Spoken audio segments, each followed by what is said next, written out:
All right, so we're going to work on pull pattern this week, and just like with pushing, pulling requires great control through the shoulder blades. We can pull really hard with the arms, or sort of hard with the arms, especially with this particular favorite of pull pattern.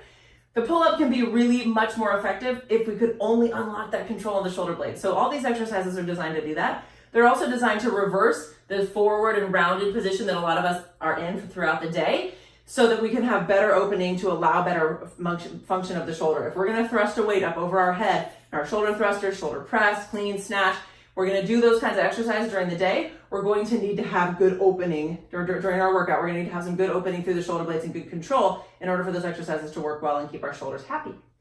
So our first thing we're gonna do is just a wall press. So I'm leaning up against the wall. I've got my legs bent a little bit just so I can feel comfortable and stacked against the wall. But I don't want it to be into a full wall sit simply because I don't want the quads to be the thing that's screaming at your athletes. I want them to really be able to focus on their posture.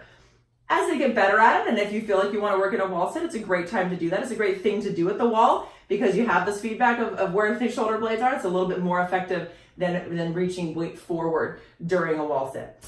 For now, we're just going to do a wall press. So I'm leaning into the wall. I got my lower back stuck against the wall, just gently. It doesn't have to be fully against the wall. That's not our main objective. But the lower back doesn't want to arch heavily either as we're doing these exercises. So lower back against the wall, upper back against the wall, shoulder blades touching the wall. And all I'm going to do to start with is bring my palms forward and my hands down, and I'm pushing my shoulder blades, the backs of my elbows, and the backs of my hands into the wall. I hold it for a breath, 3 to 5 seconds, and then I relax. And then I do it again. If you've got people with shoulder issues, these kinds of exercises, and you can kind of progressively make that push, that position a little bit wider. These kinds of exercises work really well whenever there's somebody with shoulder issues in a class. You can give them these wall press exercises to work on, and it really can help their shoulder quite a bit and protect it from whatever they might have been doing that was painful for them. The other way that we can do this is a wall angel, kind of like snow angels that you used to make, or maybe you still do. You should. If you didn't this winter, go do one. Pull your shoulder blades back against the wall. You start with your hands low, and you make a wall angel. You bring your arms up as high as you can without coming off the wall. Do it in a wall where you don't have a clock that's getting in your way, and you come back down. Your shoulder blades stay open and strong the whole time.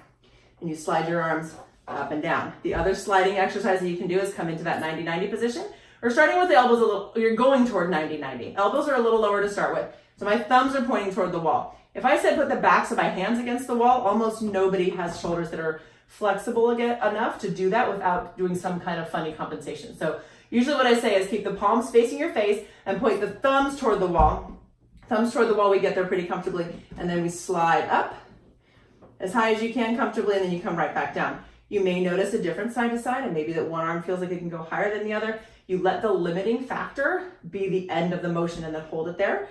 And then come back down. So you slide up and down. So you can do big, wide wall angels. You can do these 90-90 wall slides like this, or you can just press. One way that I like the pressing, once we know that the arm can reach overhead, is to do a diagonal press. So arms would start here. We can go one arm up, one arm down, and then back, and then other arm up, other arm down. 3 to 5 of each of those on either side would really help open up the shoulder blades, activate the shoulder blades, so that then when you go do your pull pattern exercises later in the workout, all those muscles are on and charged up and ready to go. Then, the other thing that works nicely here, and is another great option when you've got a pull-up station, is tubing attached up high overhead, and we're gonna do a half kneeling scap pull. So this is just with my scapula. And this band is a little bit long for me, so I'm gonna choke up on it. You want to be holding the band at full extension with the arms. That's why this handle doesn't work for me today. So the arm is going to be way up overhead. If I'm pulling with my right hand, I'm kneeling on my left knee. I know you can't see my knees, but kneeling on my left knee. If it works for the other shoulder to reach back and feel the shoulder blade, then that's a good way to give yourself some feedback. You pull the shoulder blade down as if it were coming toward the opposite hip pocket. So the muscle that we're working goes from the shoulder blade down and in toward the spine. You've got one on each side, of course, so it kind of makes this V. And that's what we're trying to work on. These muscles tend to be very underactive, and the ones that are above from the shoulder up toward the neck tend to be really overactive. So we're trying to pull down. It's like the opposite of shrugging. Shrugging, you're pulling your shoulders up. This is the opposite. You're pushing your shoulders down. So you're here like this. Hand back here for feedback if you can. Shoulder blade pulls down and in. Eventually, I can add this pull with my arm, but I would say for the first few, just go scap pull. So you're just pulling with the arm, I'm just pulling with the shoulder blade. The arm is not doing a whole lot here at all. After I get my shoulder blade control good, so say I do the first 5 like this, then I go shoulder blade pull, hold it there, then I pull my arm. My hand ends up right in front of my shoulder, my elbow is right underneath my shoulder. Come up, shoulder blade pull, then arm pull. Slowly come back up. And as always, checking for symmetry on either side. Meaning if one side feels like, oh yeah, I got it, no problem. The other side is really hard, do more on the other side.